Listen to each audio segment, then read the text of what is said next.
سياق الذين تركوا العبادة للنار من لن يطيع أبدا طيب من أراد أن ينخدم أبرمه من ضيفه لم يدم جزاء من بارز عرش البكاء فكل من أبكاه ذي الكرسي بكى إن الذين كفروا وامتنعوا من توبة رأوا الجزاء ما سنوا. barkeb Sëriñ Saaliw bokki Sénégal bokki taalibe yi ak bokki jullit yi bokki cantaakon yi maa ngi yëkkati kàddu ci ndigalu sëriñ bi toog di Cheikh Béthio di yëgal bokki taalibe yi ni cant googu ñu waroon a amal le 17 avril te nekkoon ci ay waajtaay ginnaaw bi ñu amee ndigalul xalifa général des Mourides sëriñ Sidi Mokhtar Mbacké santoon na ma laaj autorisation ngir mën a amal cant googu maa ngi yëgal bokki taalibe yi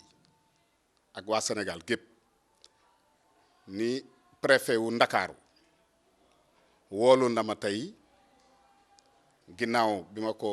seetee ci suba wooluwaat na ma ci ngoon ginnaaw bi ñeenti waxtu weesoo ci kanamu adjoint xamal ma ni ma cant googu ñu war a amal le 17 avril autorisation bi ma ci waroon a jox nanguwuñu ko biñ ñu ko waxee ñu nangu ko sëriñ bi mu ko yëgee daa di may jox ndigal ni ma naa daa di wax ak bokki taalibe yi ñi nga xam ni tàmbali woon nañoo ñëw ngir cant gi bu ñu déggee sunu kàddu gi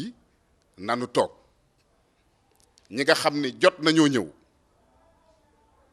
nanu bàyyi lépp lu ñu doon def te dellu ca kër ya mi ngi leen di sant mi ngi leen di gërëm moom mi toog nag ginnaaw bi mu déggee lool yi lépp loo xam ne jëmoon na ci organisation cant gi daal dina koy taxawal loolu nag bëggoon nañu ko yëgal bokki jullit yi wax ko waa Sénégal wax ko particulièrement cantaakon yi ñu yëgee ko noonu kon sëriñ baa ngi leen di sant mi ngi leen di gërëm nag yi nga xam ne nag ndax booba ba tey ci ay waajtaay la ñu ne organisation bi eggoon na foofu jëndoon nañu ay nag lim bi bari na mi ngi woon ci yoon wi di ñëw waaye ginnaaw bi mu yëgee digalul préfet taxawloon nañu nag ya buntu kër gi nag yi nga xam ni ak gëléem yi nga xam ni jot nañ leen fee indi mi ngi jox ndigal taalibe yi nañ ko ci déglu dana leen jox ndigal ñu wax leen fan lañ ko yóbbu. bâche yi nga xam ne ñu ngi ko tegoon ci tali bi it ak yére yi nga xam ni moo jëmoon ci yëf yi lépp sëriñ bi mi ngi digle ñu delloo ko fañ ko jële woon te lépp nag ci ak dal sëriñ bi nee na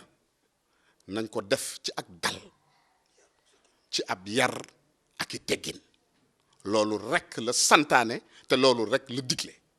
mi ngi leen di sant mi ngi leen di gërëm. سياق الذين تركوا العبادة للنار من لن يطيع أبدا طيب من أراد أن ينخدم أبرمه من ضيفه لم يدم جزاء من بارز عرش البكاء فكل من أبكاه ذي الكرسي بكى إن الذين كفروا وامتنعوا من توبة رأوا الجزاء ما سنوا.